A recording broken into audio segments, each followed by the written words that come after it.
Well, joining us now is another person going for one of the MLC positions. Andrea Chambers is here, and it's interesting because obviously we had the I've had the interest of being able to watch the first hustings, yes. And that was in itself interesting. We can't be broadcasting that until the next one takes place. So on Friday, everyone can see that.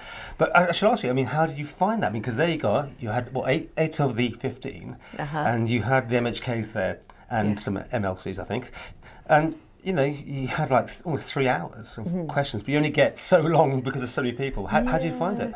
I know it's how these things work, but I found it very difficult. Very difficult to get across what I wanted to say. I'm usually very good at speaking. I've done it a lot in the job that I do now, and I went away very disappointed that I didn't get my message across.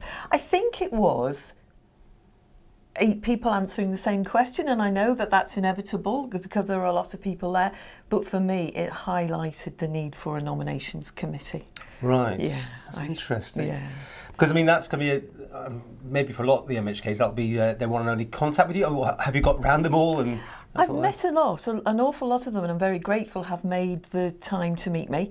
And I hope I came across better then than I did yesterday. I probably didn't come across as badly as I thought, but to me... I wouldn't bash you over the head too much with it, because I was watching them all, and I think everyone finds it quite challenging. I think it's very challenging, and I think we all have what we feel we bring to the party, and we want to get that across, and I didn't feel I was as eloquent as I could have been. But hopefully I have been in my one-to-one meetings, and as I say, I have met with all but I think 5 or 6. Okay, well let me ask some questions now. Okay. Why do you want to do this? Well, I've been doing the job that I'm doing for 10 years in Manx Cancer Help, and through that time we have developed a very effective service. From being a fully self-funded charity, we've developed what is actually an effective mental health service. We provide timely, correct interventions for people who are feeling very vulnerable, who've been diagnosed with cancer or other life-limiting illnesses. I've been able during that time to advocate for people who are going through the most difficult time in their life. And it was Minister Skelly actually who said to me, why don't you take those skills into government and maybe you could make a difference from the inside? And I gave it an awful lot of thought because I love my job. And having spoken to the team there and some of the people I've worked with over the years, I thought, do you know what, maybe I will, and maybe this is something that I could do and make it a difference on a wider scale. But you never thought about being an MHK? I don't think that would have been the right thing for me. I've been totally wrapped up in the job I've done for the last 10 years, as well as bringing up 4 children. So I didn't ever feel that that was the right thing for me, but I do get passionate about politics, like everyone who lives on the Isle of Man. We love our island, we want to do the best that we can. The thing that I would bring to the Legislative Council is compassion for people who are feeling need and not able to shout up for themselves, and legislation to, you know, deal with mental health issues and also the third sector. I work within a charity. I'm a director of the Council of Voluntary Organisations, and there's a huge amount of work to be done there. You know, I think that perhaps the island doesn't realise what a great sector there is out there that doing amazing work and bringing a lot of money to the Isle of Man and great services. Do you see it as a full-time job? Because you said you got this job already. Will you be doing? Would you see yourself, 100% on this, or juggling other jobs? At first I'd juggle, because the job I do now is not a 9-to-5 job. I do it as and when I can. We work weekends and evenings, and I'm used to doing that. The Legco job, as I understand it, would be a lot of reading and preparation, and I could do that in my own time. So, do you like going through legislation? Oh, I love it. Yeah, detail? I love it. Part of my job at the moment, I am on the Council of Governors for Clatterbridge and on the strategy committee, so I have had a lot of reading through the papers. That they're building a massive new hospital there. A lot of work around that, and yes, I love the finer detail of stuff. So, now, do you see a future for MLCs in general? I mean, because this is constantly the Levain report keeps coming up and that sort of thing. What's your view on how the MLCs should be in the future? I think there's been an awful lot of negative press around the role, which again is one reason why I thought you know, is this the right time to be standing? Negative press is never good, and it wouldn't be good for the charity that I work for now. I think there's a real need for the role. Legislation, it's very important that people from all walks of life bring their own ideas and take to the table, and that's what I would bring.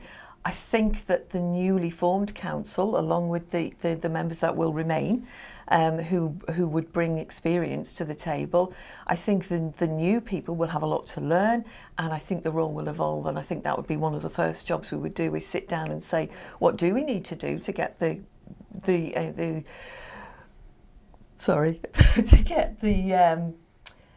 to win back the confidence of the public, because I think that has been lost a little bit. That's interesting to say. Why? What's do you think disaffected the public?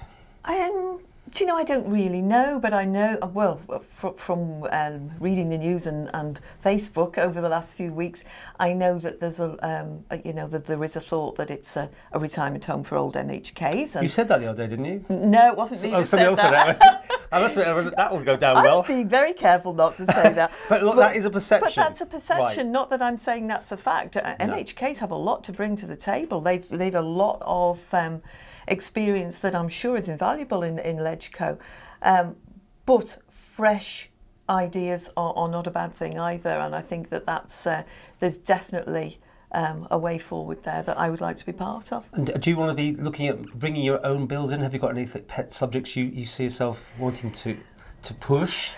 That's been kind of the slightly frustrating part of this, is that when I have met with MHKs, I'm not sure that we're at a place yet where the role has been quite defined. So some people have said to me, well, that there'd be no place for that. And historically, that certainly hasn't been the role of LegCo. It's purely looking at stuff and doing the reviewing body, which is important. But then others have said to me, you know, if you were working within a department, another grey area, there could be a chance that you could not necessarily bring my own pet projects, but have some influence in what might be brought forward. What would you like if you were offered a department to be involved in? I guess the poison chalice. Health is my thing. I'm a nurse by trade. Yes. And I realise that getting health services right cascades down to everything else on the island. So if our physical and mental health are properly looked after, then our education and everything, there's a knock-on effect through everything. So to me, that's the really important one. And if I was lucky enough to get a role, and if I was then offered to go into department, yes, But you'd like to go into a department. You see yourself, that's important to do? It's a grey area, and I'm not sure wherever I would be most effective, I think. But if I was asked to go into health, I think from having chatted to some of the MHKs, the feeling is that you can also make a difference to a department by sitting outside it. And if that was the way to do it, then I'd be happy to. I don't really have enough knowledge of the role, as you don't before you go into a role, to comment fully on how it should operate. Have you ever gone and watched the Legislative Council in action, or Tim Moulton, have you showed any interest in politics at all before now? Well, as I say, I've brought 4 children up, and so you do, and by operating in the charity, you have an interest in politics. We follow politics. Yes, I've been down and sat in Tynwald 3 times over the last year to watch some of the abortion stuff, for one thing, which I found fascinating. So have I been interested in politics? Not in a level that anyone would recognise me for, but I don't think that's an essential part of this role, and in fact it's something they're trying to move away from, which is why I put myself forward. And dare I say, ladies are coming to the fore this time round. Is that surprising? Are you interested in that? Is it a good idea, or should it make no difference? I don't think it should really make a difference. I think there are a lot of ladies, a lot of very eloquent ladies who I've met this week, but also very eloquent men. So I think it's what you bring to the table rather than what sex you are. Yeah. And if you didn't make it this time, would that be the end of it, or would you pursue this in 2 years' time? I don't know. It depends where I am in 2 years' time. I do. I have got the bug, definitely. I think this is a great time of change for LegCo, but also with the Lisbane report for the Isle of Man political situation generally. So I'd love to be part of it. So I might well try again, I don't know. After yesterday, I would have definitely said yes. And they asked me yesterday what the three, oh, I've forgotten now, the three of the important skills that you have to be a politician. And I named three, and I've thought of another one since, and it was resilience. Okay. And I think I've practiced that a bit since yesterday. We'll watch the whole lot after Friday. You can see the whole thing. And thanks for joining us.